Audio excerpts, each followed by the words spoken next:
And it's you who have created this growing organic movement all across this country to restore America to its own people. You know, in about 6 weeks, we're going to have July 4th in this country, and Americans get to celebrate that. But you're lucky here in New Mexico because you don't have to wait for Independence Day in July. You can have it on June the 7th, Independence Day for America.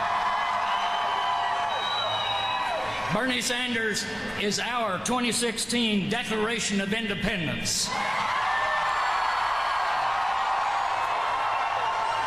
We're declaring independence from the plutocratic, autocratic, kleptocratic, corporate elites who are knocking down the middle class and holding down the poor in our country. You know, the economists have a technical term for what they're doing to us. It's called stealing. Remember that song Woody Guthrie had about outlaws? Said, "As through this world I travel, I see lots of funny men. Some will rob you with a 6-gun and some with a fountain pen." It's the fountain pens who are doing the serious stealing in our society today, and that's why we're gathered together. The powers that be are as confused as goats on astroturf when it comes to understanding what America's really about. The notion that we're all in this together.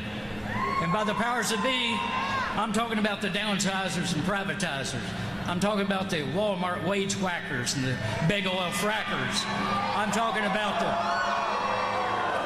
about the bosses, the bankers, the big shots, the bastards, and the bullshitters.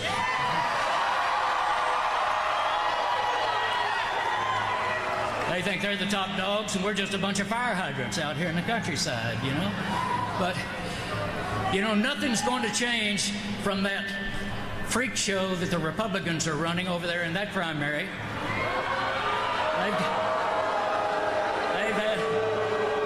They've got the Donald, the Cruiser, Snoopy, Sleazy, Dopey, Curly, and Moe over there. But too many of our Democratic leaders don't want to make big change either. You know, they say we've got to go slow. Incremental change, they say. Small steps. They're weaker than Canadian hot sauce when it comes to standing up for what the American people want. We've got to put some flying behind them. Well, they say that we just need to tweak the system. Well, excuse me, tweak is weak.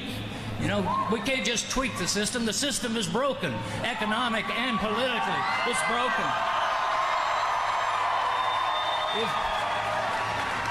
Maybe some of y'all have a pickup truck. If that truck breaks down, you don't take it in and have chrome handles put on the side of it. You've got to take it in and have it overhauled. Well, luckily this year, we got somebody who's ready to overhaul America's political and economic system. Everybody say Bernie. You know, they call you an agitator now because you're supporting Bernie Sanders, but that's right. Let me tell you something. The agitator is the center post in the washing machine that gets the dirt out. We need agitators in America. That's who you are. There's a old motel near my home in Austin, Texas. Got an iconic marquee sign out front of it. Says, "No additives, no preservatives, corporate free since 1938. Now, that's pretty much Bernie Sanders right there. Corporate free. Now, he doesn't need any additives like issue coordinators and image consultants because his image is what he is. He doesn't need any preservatives like super PACs because you're his preservatives. The people are the preservatives here. So this is not his campaign, it is your campaign. This is our chance. This is the campaign, this is the candidate, this is the chance we've been waiting for. So let's go all out. Let's go into the living rooms, into the classrooms, into the workrooms, into the bar rooms in the next few days of this election. Spread this word out here.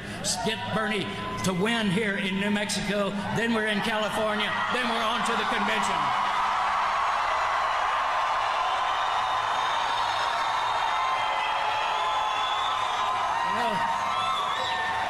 I'll leave you with this thought. Louis Grizzard, the late great Southern humorist, said something that we from the South have always known to be true, and that is that there's a big difference between being naked and being naked.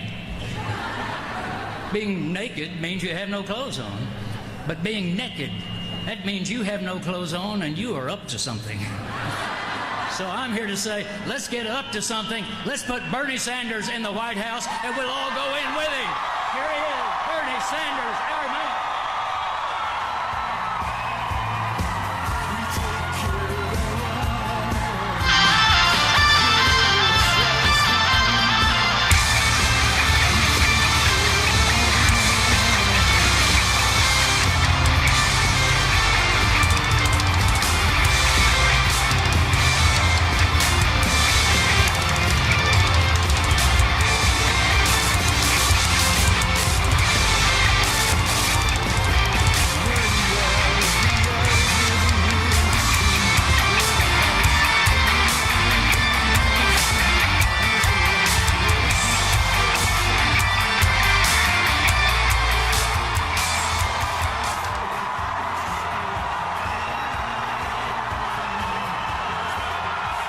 Thank you, Albuquerque.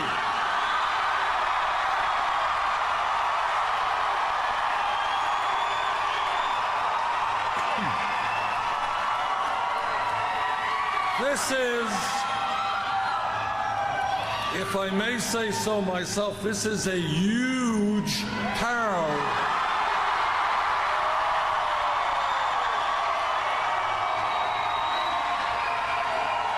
And I think we have a couple of thousand more people trying to get in, so that's pretty good.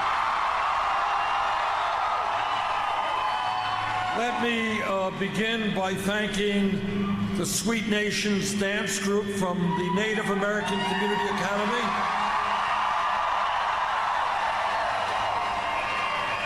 Carolina Salmarin, Eric Grigo, and my dear friend Jim Hightower.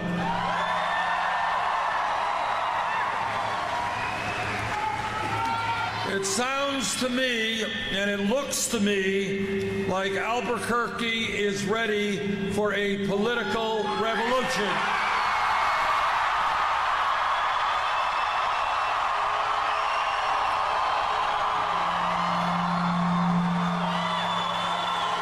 It looks to me like Albuquerque is tired.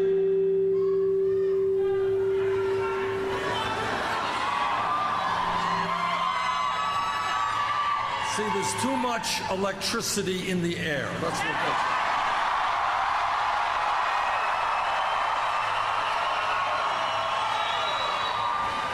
But it does seem to me that the people of Albuquerque understand that it is just too late for establishment politics and establishment economics.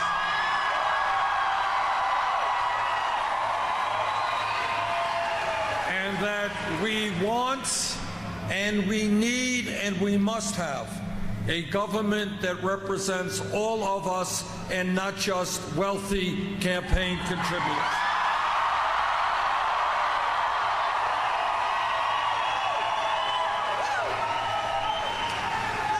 When we began this campaign, we were 60 points behind in national polls, but a lot has changed in the last year.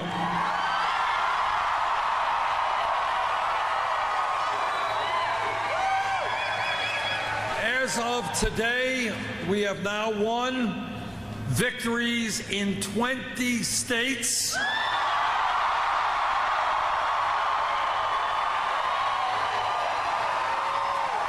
And with your help and with a large voter turnout on June 7th, we're going to win a major victory here in New Mexico.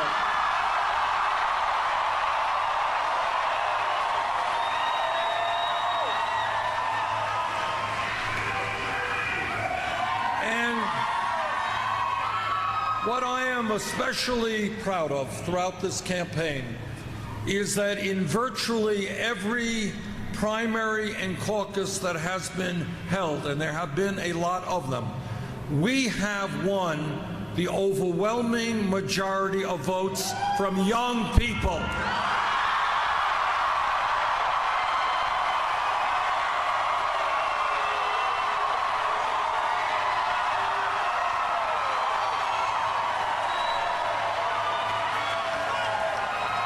And by young people, I don't mean just the 20-year-olds and the 25-year-olds. I mean people 45 or younger.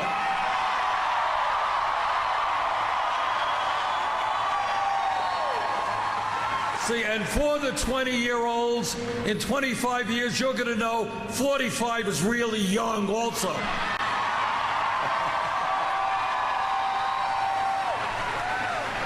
And why that is extremely important is that our vision, a vision of social justice, economic justice, racial justice,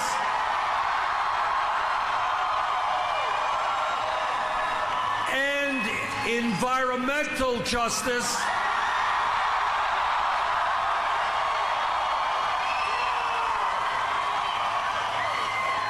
that vision resting on the shoulders of young people is the future of America.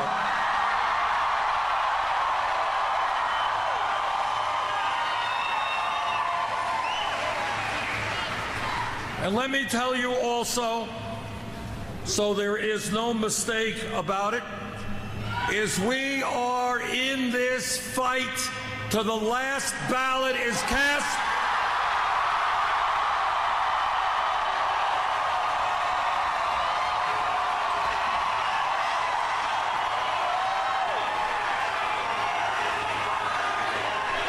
We acknowledge that it is an uphill fight, but it has been an uphill fight from the first day we were in this campaign.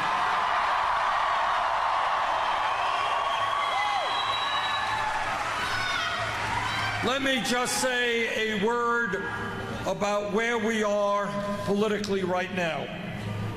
We have won, taking on virtually the entire Democratic establishment. I mean, senators and governors and House members and mayors, taking on virtually the entire establishment. Up to this point, we have won about 46% of the pledge votes.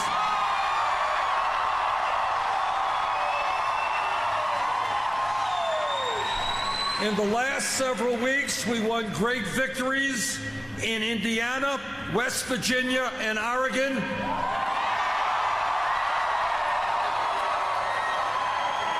We split the delegates in Kentucky.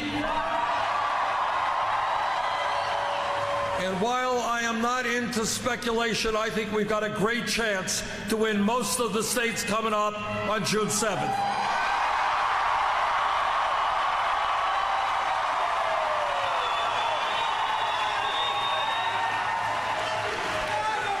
Now that is where we are with the pledged delegates. That means the delegates who have actually been elected by the people.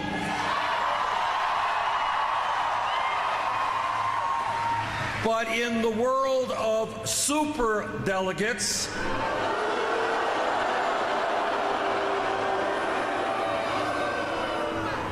the situation is very different. In the world of superdelegates, Secretary Clinton has 525 superdelegates. We have received 39. Not very many.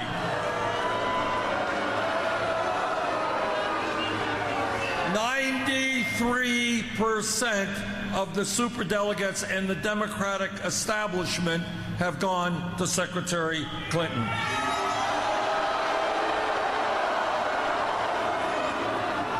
And what is even more unbelievable is that over 400 of these superdelegates indicated their support for Secretary Clinton before anyone else was in the race, before the first ballot was cast.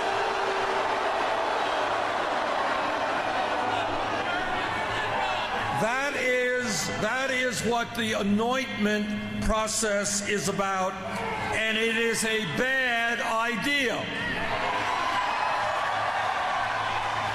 It is a bad idea not only because it is undemocratic, but because it leads to a dangerous situation for the Democratic Party in this sense. One would think that the Democratic leadership would want the strongest candidate possible to defeat Donald Trump.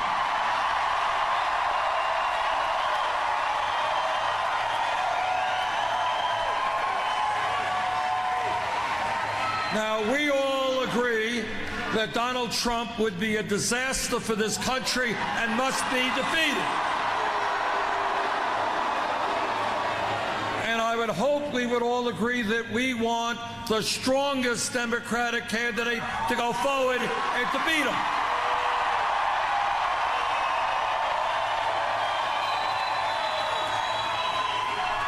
And yet, if you look at virtually all of the national polls and all of the state polls done in the last 6 weeks, you will find that Bernie Sanders is a much stronger candidate against Trump than is Hillary Clinton.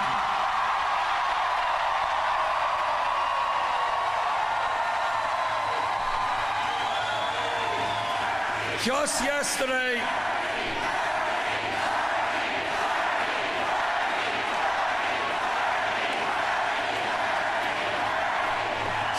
yesterday, there was a New York Times CBS poll.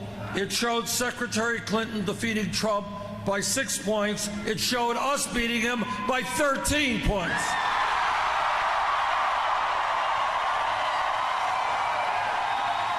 In a very recent Fox poll, Trump is actually ahead of Secretary Clinton by 3 points. We beat him by 4 points.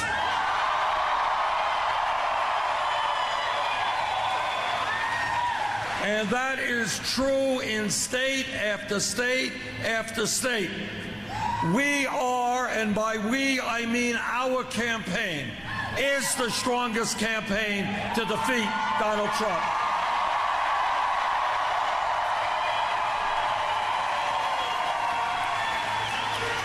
And it is not just the polls. Polls go up, polls go down. The reason that we are most capable of defeating Trump is because of you and millions of other people.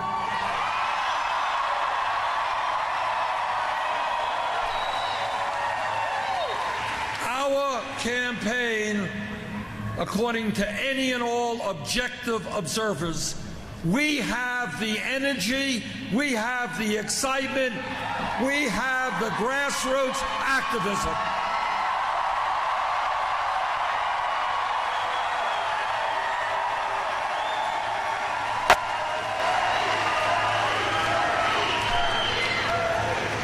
Here is a truism of American politics. When people are demoralized, when people give up on the political process, when people do not come out to vote, Republicans win elections.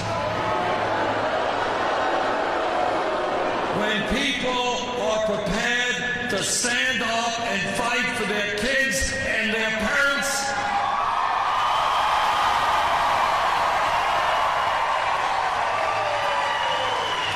when people are prepared to make this great country a better country, progressives and Democrats win elections.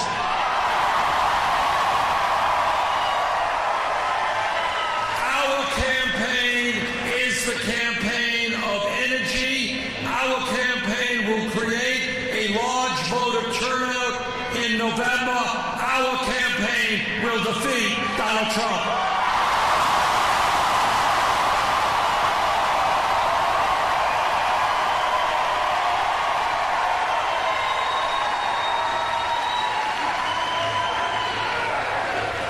The American people will never, in my view, accept a candidate like Trump who insults Mexicans and Latinos,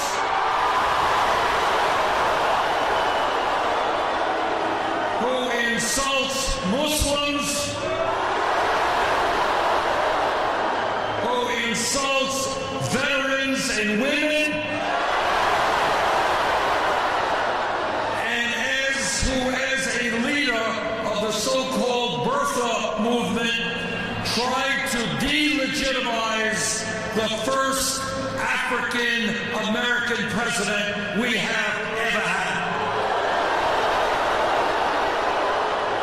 We will not support, the American people will not support a candidate who wants to give hundreds of billions of dollars in tax breaks to the top 0.2%,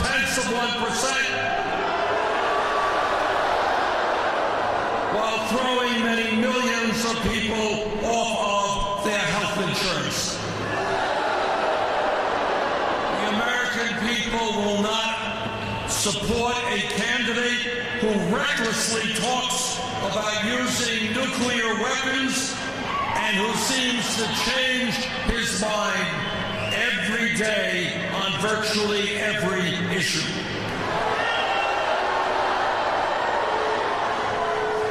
Now, our campaign is generating enthusiasm and turnouts like this because we are doing something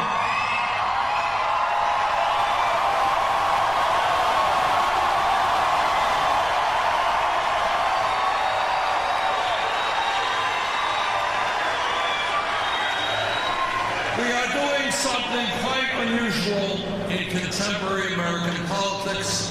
We are telling the truth.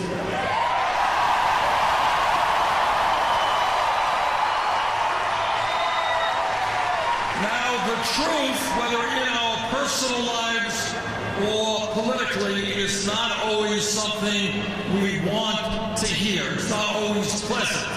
But we cannot go forward as a nation unless we have the courage to address the reality of American society and then change that reality.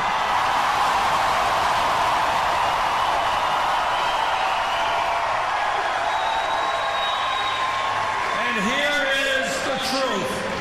American democracy today is under assault as a result of this disastrous Citizens United Supreme Court decision. We now have a corrupt campaign finance system. Democracy is about one person, one vote, not billionaires buying elections.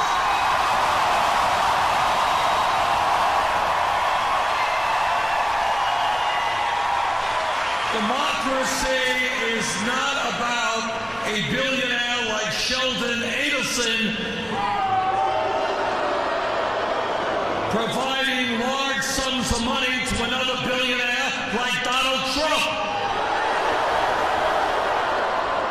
The men and women who put their lives on the line to defend this country fought to preserve American democracy, not create an oligarchy.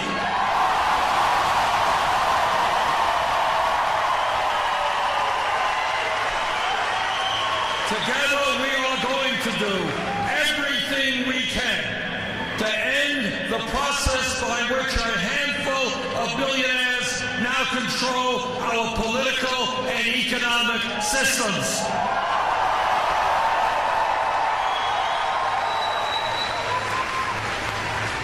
But it is not just a corrupt campaign finance system that we are going to transform. It is a rigged economy.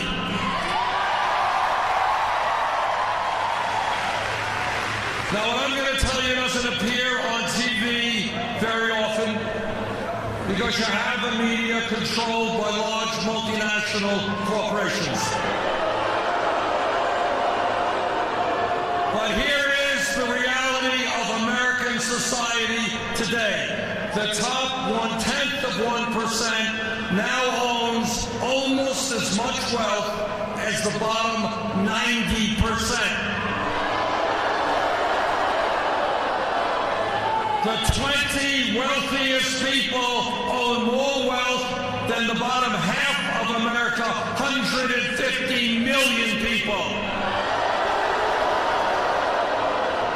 A rigged economy is when one family, the Walton family of Walmart, owns more wealth than the bottom 40% of the people in this country. And what makes that even uglier is that the Waltons, the employer of the largest private sector company in this country, they pay wages so low that many of their workers are forced to go on Medicaid and food stamps. And you know who pays increased taxes for those food stamps and Medicaid? You do. It is an absurd situation where working families have got to subsidize a company owned by the wealthiest people in America. So I say to the Walton family, get off of welfare, pay your workers a living wage.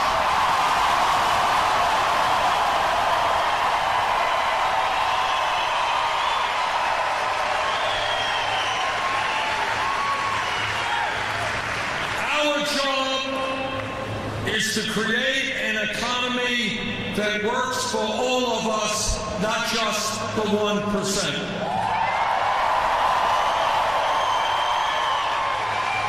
Our job is to create an economy in which if you work 40 hours a week, you are not living in poverty.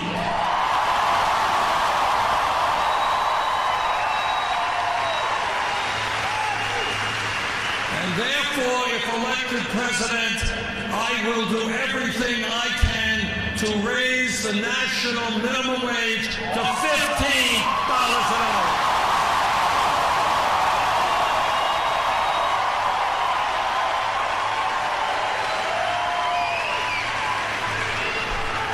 I was in Flint, Michigan several months ago talking to people whose kids were poisoned by excessive lead in the water. But if anybody here thinks that a bad water system only exists in Flint, Michigan, you would be mistaken. There are hundreds of communities in this country struggling with clean water. And in addition to that, wastewater plants are becoming obsolete. Our roads and our bridges need massive repair. We used to have the most advanced rail system in the world. No longer the case. Levees and dams are in danger of collapsing. We can create 13 million good-paying jobs by rebuilding our crumbling infrastructure.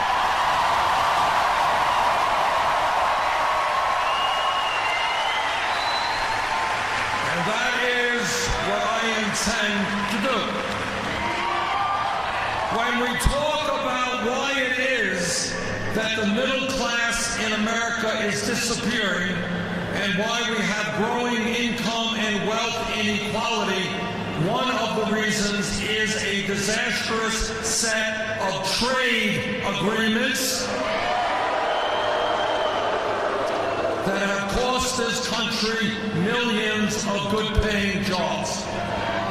So I say to corporate America, if you want us to purchase the products you make, start manufacturing those products in New Mexico and Vermont and in America.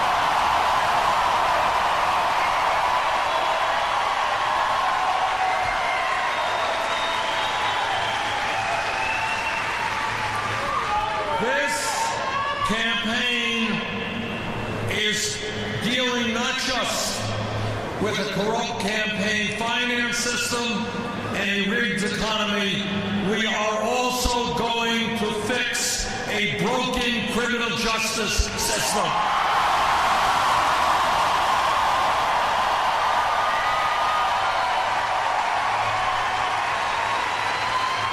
This is America, the wealthiest country in the history of the world. We should not have more people in jail than any other country.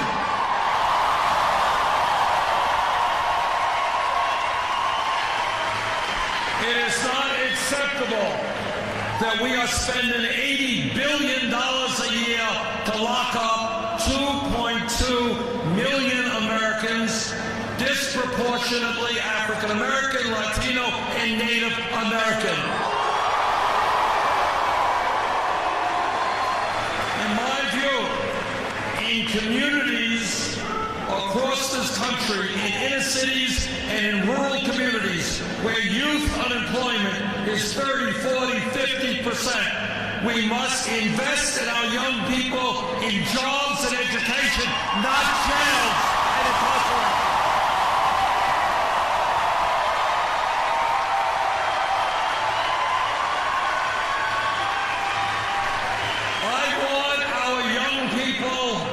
Working at good jobs or studying in good schools, not rotting in jail cells.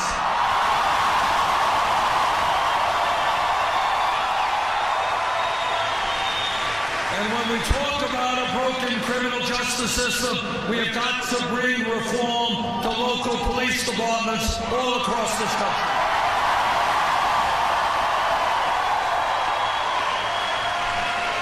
I was a mayor for 8 years, worked closely with my police department and police departments all across this country. Most police officers, vast majority, are honest, hardworking, and doing a very difficult job.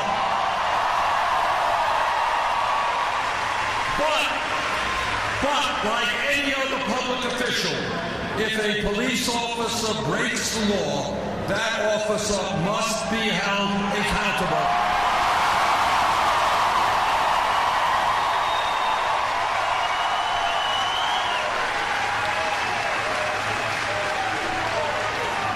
We must develop a police culture which says that lethal force, shooting to kill, is the last response, not the first response.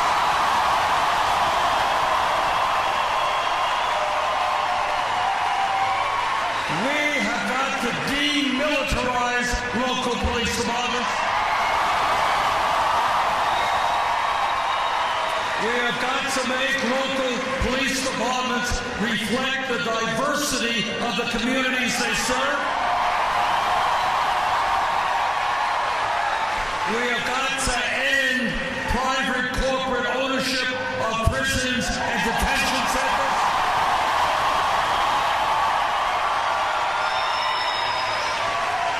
We have got to rethink the so-called war on drugs.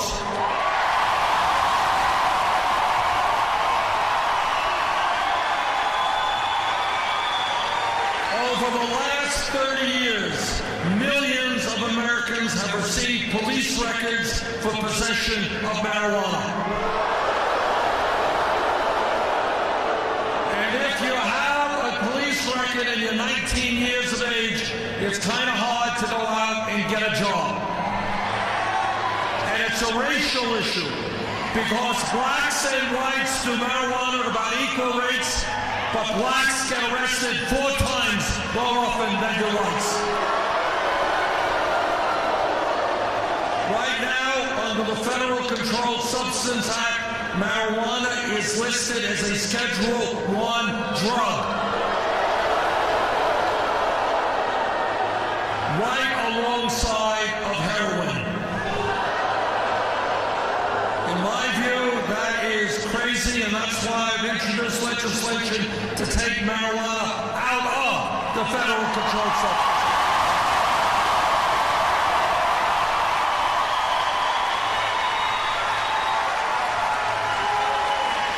Individual states, as you all know, it is a state decision whether to legalize marijuana or not, but it should not be a federal crime.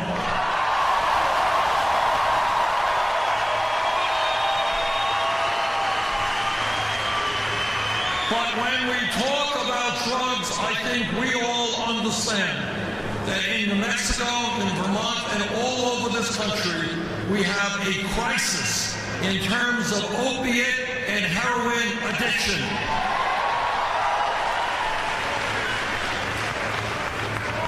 In my view, the most effective way to deal with this crisis, a crisis in which every day people are dying from overdosing, the most effective way to deal with that crisis is to recognize that substance abuse and addiction are not criminal issues, but health issues.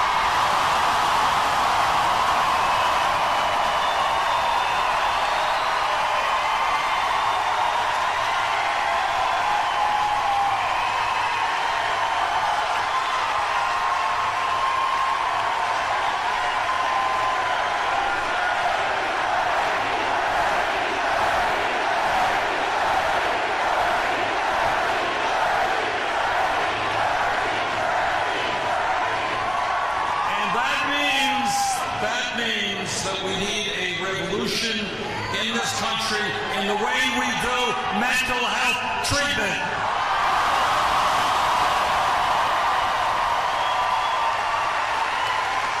People need to get mental health treatment today, not 6 months from now.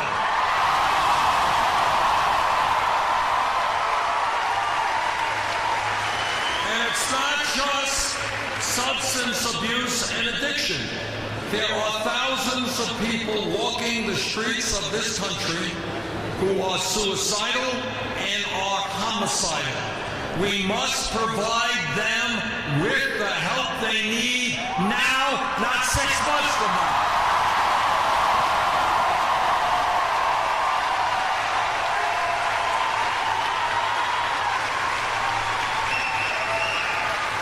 This campaign is listening to the American people, not wealthy campaign contributors.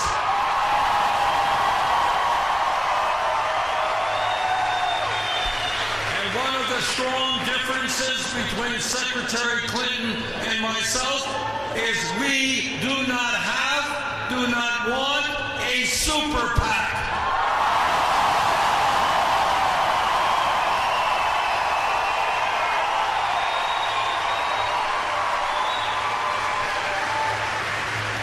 We have not asked and will not ask the billionaires and Wall Street for their money. We don't represent their interests. We don't want their money.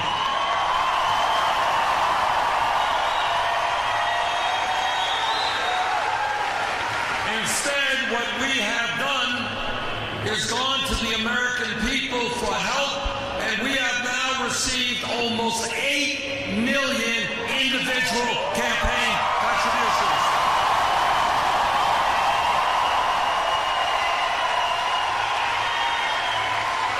Anybody know what the average contribution is? It's a brilliant audience. $27. That in itself is revolutionary, because we have shown you can run a winning national campaign without begging Wall Street for their money.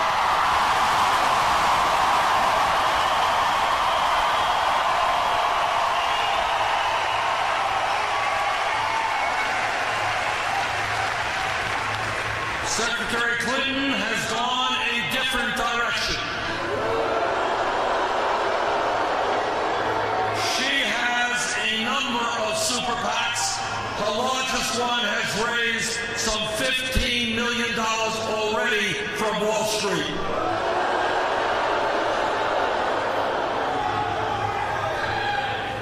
Further, she has given speeches on Wall Street for $225,000 a speech. But how we raise our money is not the only difference that exists between Secretary Clinton and myself. Secretary Clinton believes we should raise the minimum wage to $12 an hour. I think we must raise the minimum wage to $15 an hour.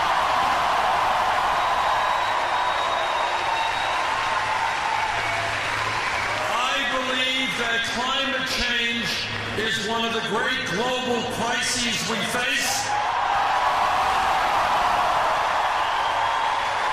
That we must transform our energy system away from fossil fuel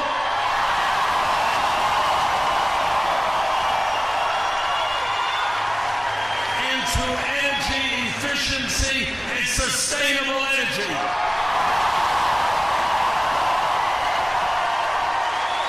Here in New Mexico, with all of your solar exposure, you can be providing electricity for all of your people.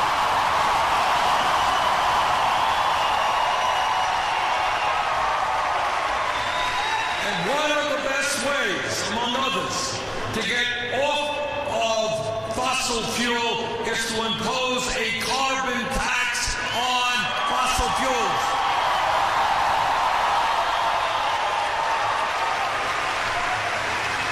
That is my view, because I see this crisis getting much worse if we do not move aggressively.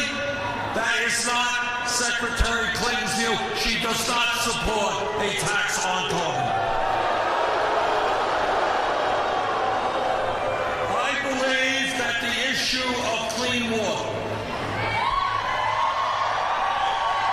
will be an increasingly major issue in years to come. In fact, in the coming decades, the wars may not be fought over oil, they may be fought over water. And that is why I fervently believe we must do everything that we can to make sure that we have clean drinking water in this country and around the world.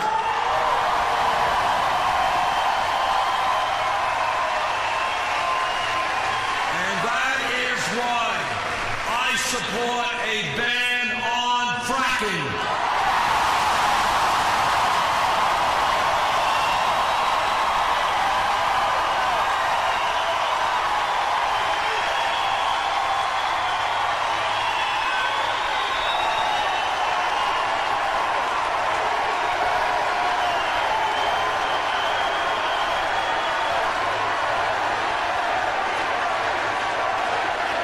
Think about the future.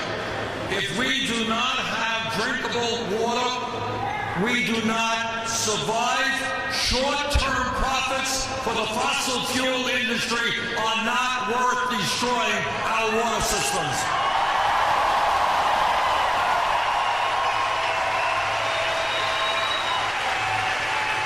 All of you know that foreign and military policy are one of the important jobs that a president has. I am proud to tell you that I voted against the war in Iraq.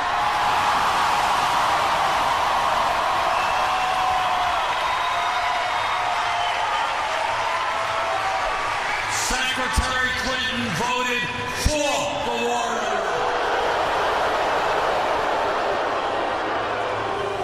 In my view, when you have a handful of giant banks having assets of 58% of the GDP of this country, when the 6 largest banks issue 2/3 of the credit cards and 1/3 of the mortgages, you have a system which gives too much economic and political power to a handful of executives. We need a financial system which works for small and medium-sized businesses,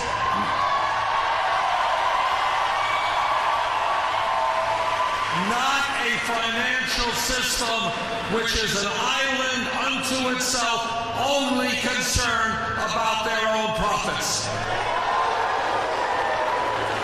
That is why I believe we should break up these huge financial institutions.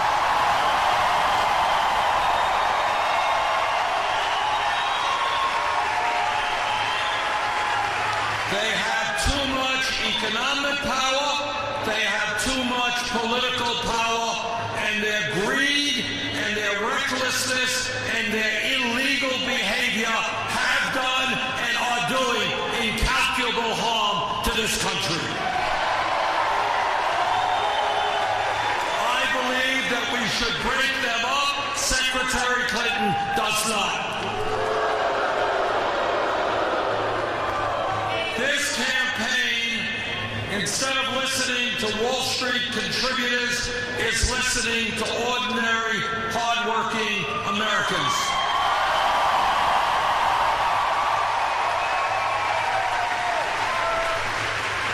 We are listening to senior citizens who can't make it on $11,000 a year Social Security.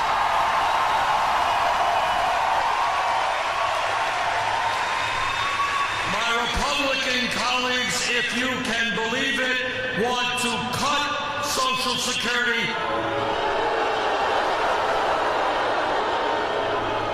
Ain't gonna happen.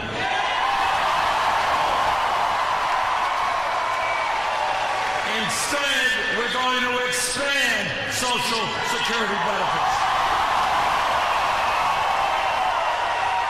We are not going to turn our backs on our parents or grandparents.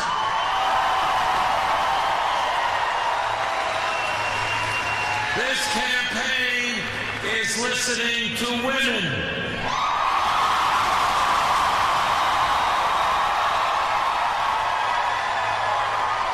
Women are sick and tired of working for 79 cents on the dollar compared to men.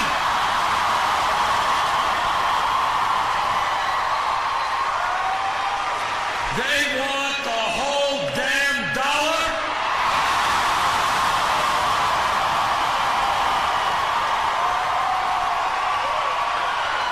And I know that every man here will stand with the women to make sure they get that dollar.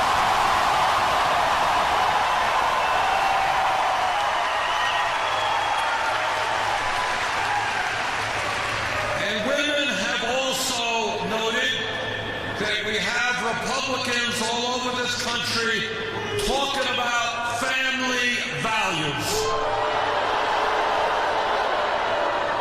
And all of us know what Republican family values mean. What they mean is that no woman here, in this room, in this state, in this country, should have the right to control her own body.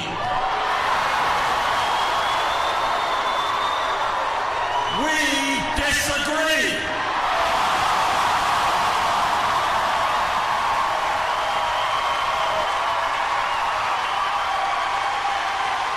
And Republican family values mean that our gay brothers and sisters should not have the right to get married. We disagree.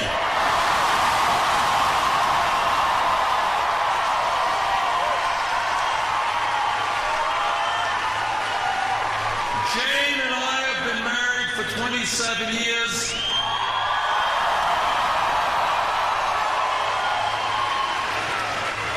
And I better make sure that I don't forget that next week is my 28th anniversary.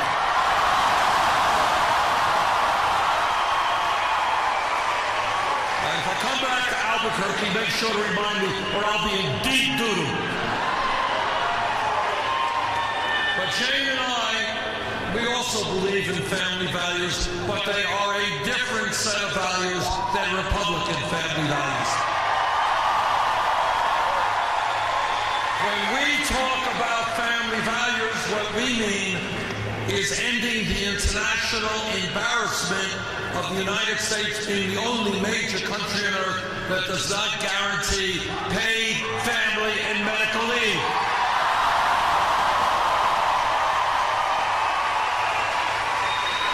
It is not acceptable to me, nor I think to you, that women today in New Mexico and in Vermont, if they are working class women without a lot of money, they can give birth today to a beautiful baby, but a week or 2 weeks from now, they are forced to separate themselves from that baby, go back to work, earn enough income to take care of their family. A mother and a dad have the right to stay home and get to know and love their babies.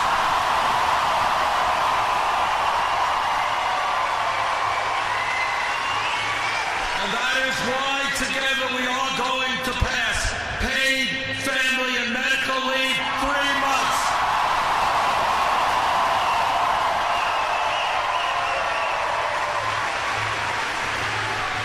This campaign is listening to the future of America, our young people.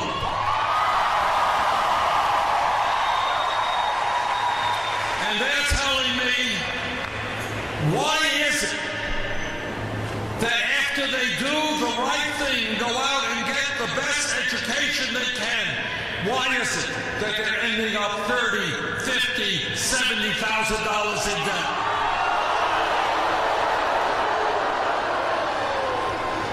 As a society, we should be encouraging all of our people to get the best education that they can.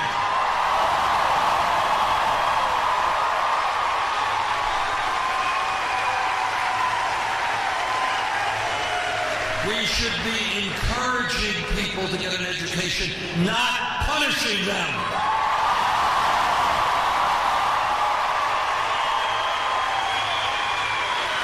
It is a no-brainer to understand that we live in a competitive global economy. We need the best educated workforce in the world. And that is why I believe that when we talk about public education today, we cannot just be talking about first grade through 12th grade. We must be talking about making public colleges and universities tuition free.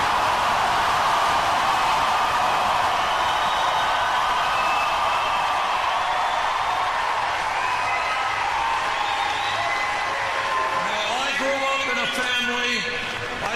family, didn't have a lot of money. My parents never went to college.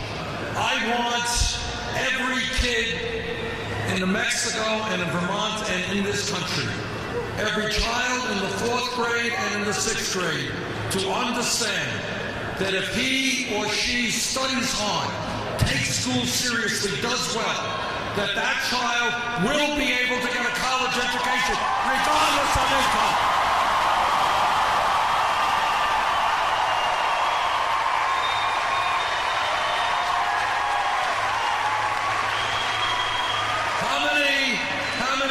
Here have student debt.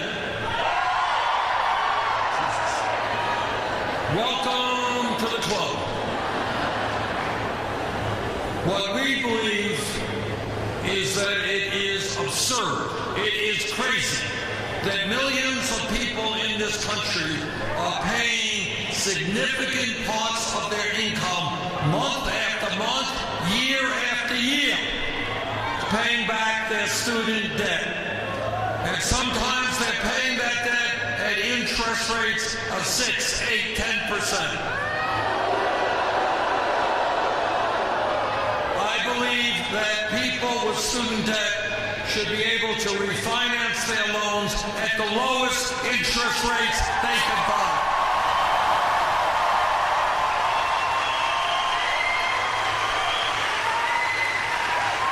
Now here is what thinking outside of the box is about. My opponents say Bernie is Sanders Santa Claus.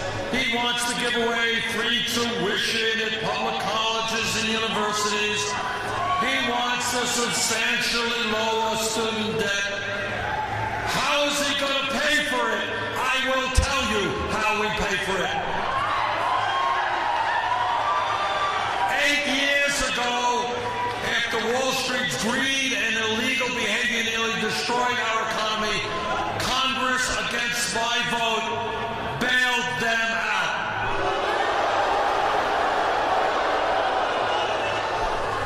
Well, today, Wall Street is doing just fine. We are going to impose a tax on Wall Street speculation.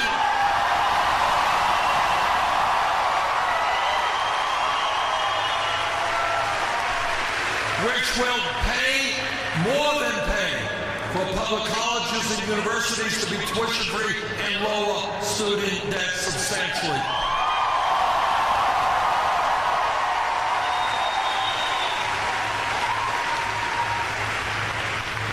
This campaign is listening to the Latino community.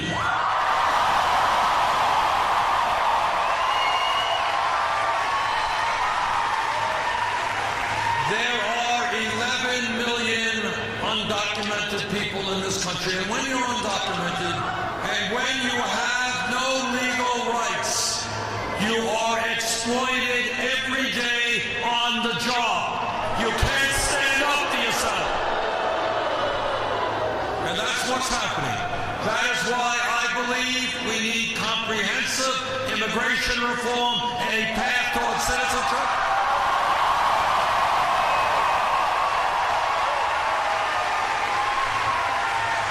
And if Congress does not do its job and pass immigration reform, I will use the executive powers of the White House to do it.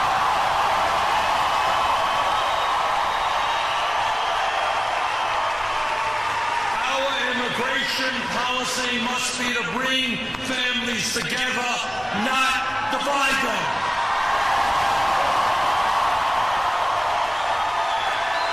And together we will end the current deportation policies.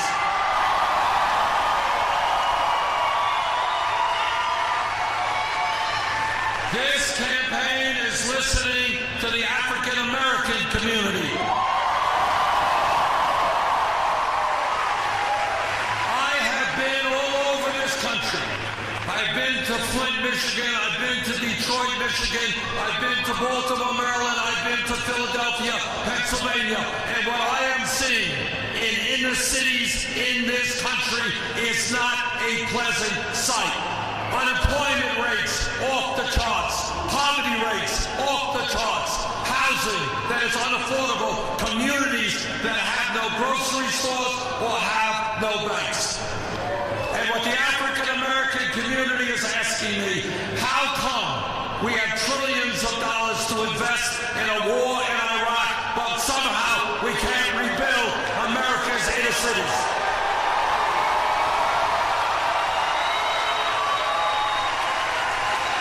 Well, together we are going to change our national priorities. We are going to put people to work, creating affordable housing, creating great educational opportunities, creating high-quality health care, not just in inner cities, but in rural communities as well.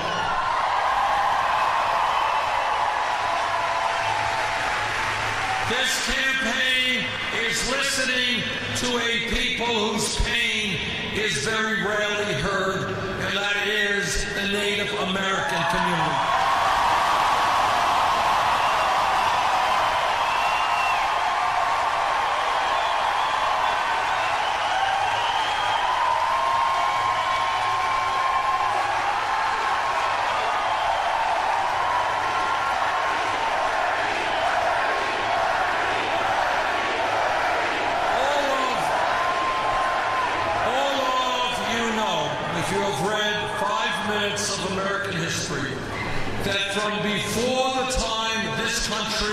was a country.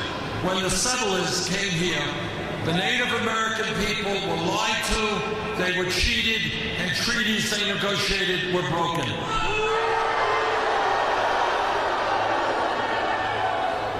All of you know that we owe a debt of gratitude to the Native American people that we can never repay.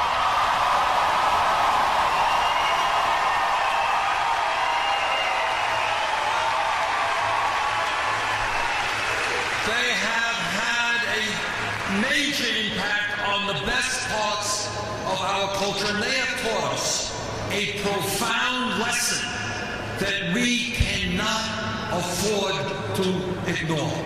And that lesson is, coming from the Native American people, is that as human beings, we are part of nature.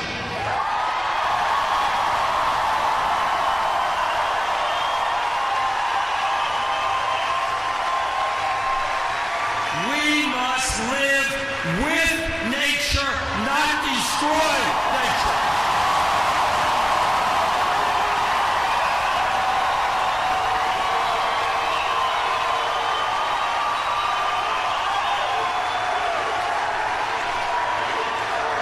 And what they have taught us, what a profound lesson, is that if we destroy nature, our air, our water, our land, if we destroy nature, we are ultimately destroying ourselves.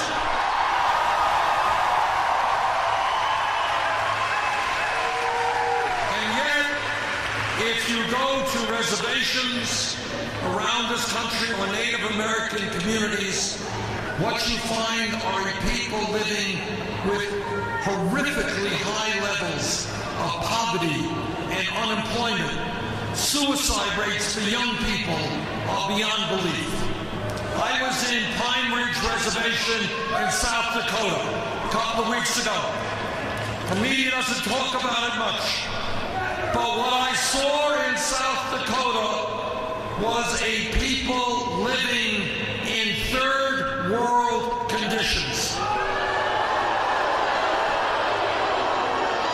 where life expectancy, how long you live, was lower than in many third world countries. If elected president, we will change our relationship with the Native American people.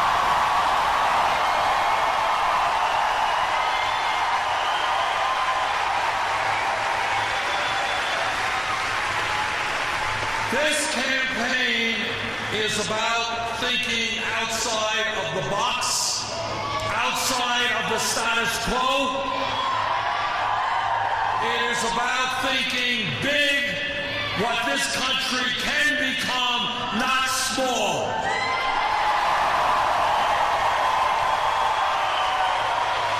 You know, if we were a poor country, we would have a certain type of conversation. We are not a poor country. We are the wealthiest country in the history of the world. Problem is, almost all of the new wealth and income is going to the top 1%.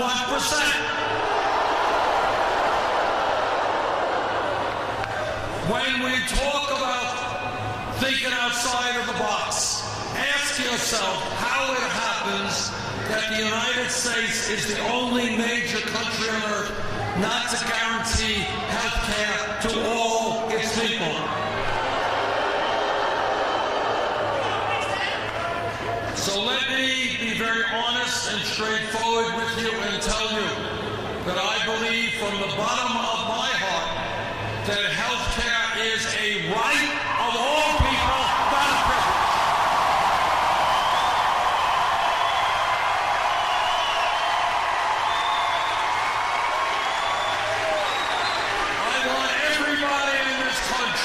Old and young, rich and poor, to understand that health care will be there for them always.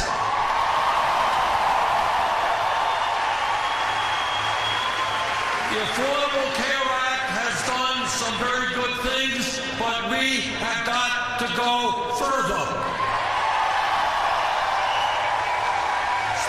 acceptable to me that 29 million Americans have no health insurance. Anybody here without health insurance? Well, there you are. It's not acceptable to me that even more people have high deductibles and high co-payments. Anybody here with high deductibles?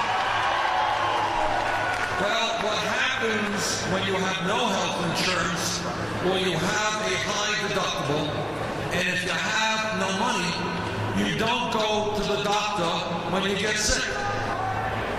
And the truth is that we lose thousands of people every year, because by the time they do go into the doctor's office, their situation is incurable. I believe that this country must pass a Medicare for all healthcare system.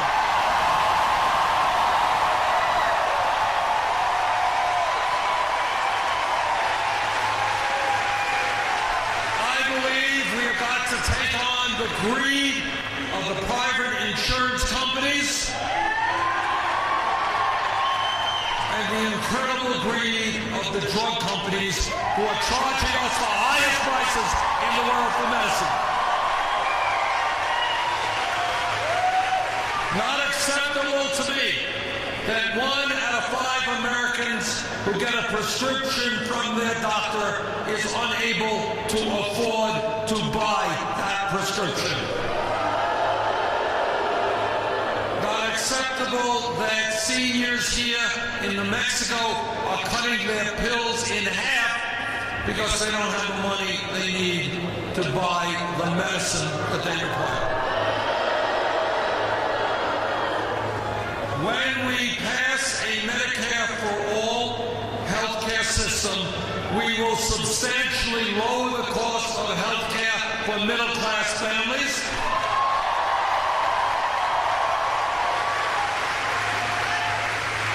We will make sure that people can go to the doctor when they need to go to the doctor. And we will very significantly lower the price of prescription drugs in this country.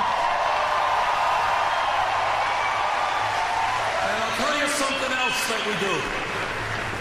Is there are millions of people in this country who are staying on jobs they don't like because they get decent health insurance. If everybody in America had health care as a right, we could free up the entrepreneurial spirit of the people in this country.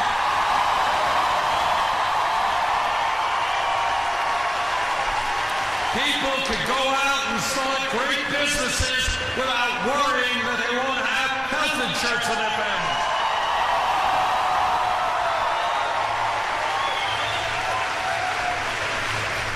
All of you know that real change throughout the history of our country has never occurred from the top on down. It has always happened from the bottom on up.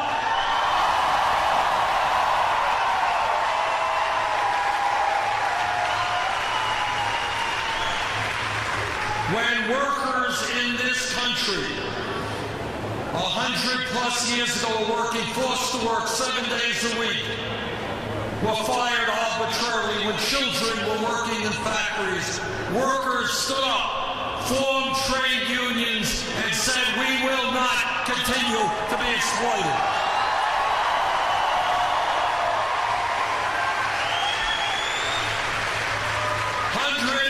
Years ago, during the abomination of slavery, African Americans and their allies stood up and said the future of this country will not be bigotry and segregation and racism. We will change it.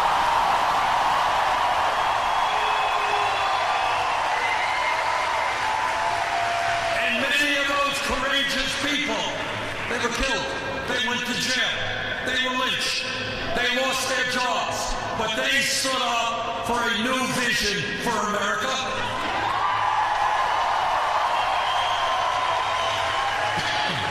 100 years ago, no time at all. People forget, the children don't know this. 100 years ago in America, women did not have the right to vote, did not have the right to get the education or the jobs they wanted. But women and their male allies stood up by the millions and fought back. Women went on hunger strikes.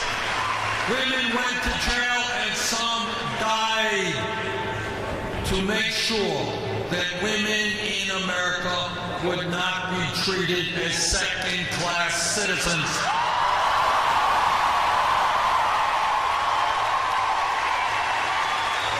That is how change takes place. Change takes place when, if we were here 10 years ago and somebody said, hey, Bernie, you know, I think that gay marriage will be legal in 50 states by the year 2015. People here would have said, you're crazy. Too much bigotry, too much homophobia. Won't happen. It happened.